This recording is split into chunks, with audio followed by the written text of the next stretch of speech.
100%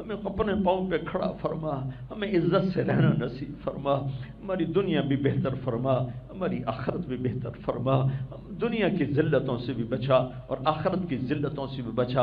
ان سب چھوٹے بڑوں کو، بچے بچیوں کو قبول فرما، ان کو، ان کے اساتذہ کو قبول فرما۔ اس یونیورسٹی میں جو خیر کا کام ہو رہا ہے ساری یونیورسٹیوں میں اس کو عام فرما۔ جو نوجوان بچے تیرے نام کو لے کر پھر رہے انہیں جزائے خیر عطا، ان کے حوصلے بلند فرما، انہیں اپنی محبت و معرفت نصیب فرما۔ جو ہم میں ایمان پہ تیرے پاس پہنچ گئے ان کے درجے بلند فرما۔ یا اللہ جب ہمارے جانے کا وقت آئے تو نے ماں کی گود میں کلمہ دیا تھا، ہمیں تو پتہ بھی نہیں تھا۔ جب قبر کی گود میں جانے کا وقت آئے تو ہمارے ساتھ یہ جائے، ہم سے واپس نہ لے لیا جائے۔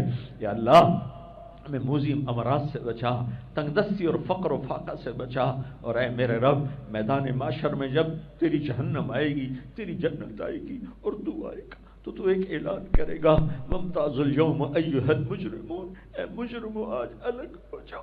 اے میرے رب مارے گئے۔